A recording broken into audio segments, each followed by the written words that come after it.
Yeah, it's been frustrating and disappointing performance this week. I don't think we've given a fair account of ourselves.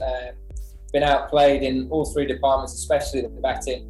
And we have to be honest. We have to front up to that. We have to look to get better and learn some hard lessons sometimes. And I think it's important that we look at that in the right way, in a constructive way, and keep looking to find ways of being better.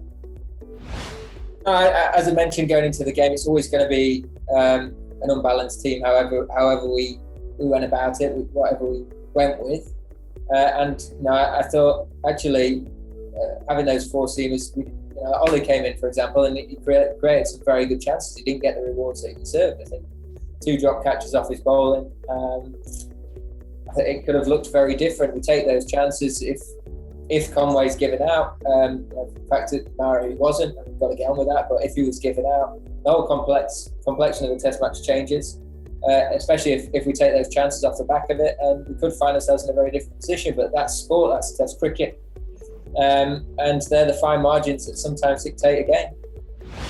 Every single one of those guys has proven that they can score big Test runs, and we've all underperformed this week. I think it'd be the wrong time to start panicking and start really trying to rip up all the hard work that we've done for such a long period of time now. It's something that historically we've done going into major tournaments. Historically we've done going into big Test series, and it's made things even worse. I think ultimately it's about this group of players taking what's happened this week and making themselves better for it, becoming more resilient off the back of it, and learning some hard lessons, which at times, from time to time, you have to be able to do in this format of the game, and we shouldn't shy away from that. We shouldn't be scared of that. Front up to it, and come back a better team for it. There's been a lot of talk about technique and batting, and my view on it is very much that batting is very individual. There's no right or wrong way of doing it. You look at the best players around the world. You look at a number of players. Take the top 10, for example. They all have completely different methods of how they play. You look at how they stand, their back paths, where they score their runs. It's all very unique. And I think that's one of the great intricacies of Test cricket and batting and cricket. But it's understanding how that works and how that works consistently well for long periods of time. So for me, it's more of a mental thing. It's managing passages of play well, having clarity in your own game about how you're going to manage certain bowlers, different angles, different conditions, and doing that consistently well over a series or over an innings. How do you think once the game came around, when the training days came around, we managed to focus ourselves solely on the cricket? And I don't think that's really sort of dripped into the way we've played. I think that would be a bit of an excuse, to be honest. I think we just not managed the game as well as they did.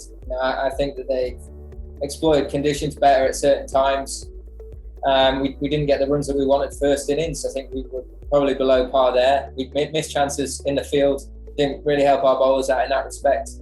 And obviously yesterday with the bat, we were poor. And you know that in Test cricket, sometimes you can have a poor session with the ball and you're still very much in the game. But when you have a session like that, it can really cost you a Test match. And that's where we find ourselves right now. It's cost us a series, and we've got some hard lessons to learn. But we've got to front up to that. We've got to look at it constructively, as I mentioned, and look at where individually and collectively where we can get better, and be honest about that. Have some hard conversations, and move forward. That's out of my hands to a degree. I think one thing that we've got from these games is we've got more knowledge on certain players that have been in and around the squad for a period of time now, and we're better off for that. In terms of having our best 11, you'd like to think that if all fit and ready, that will be the case for the 5 Test matches against India, which is a very exciting series for us, and that will give us a huge amount of confidence having that experience back, having those guys, having had cricket behind them coming into to that series. I think it was a little bit more complicated. There's managing injury risk with build up to games and things like that. It's not as straightforward as just just getting straight back into it. But yeah, of course, that series is something that we're very much looking forward to, having a full squad of players to pick from.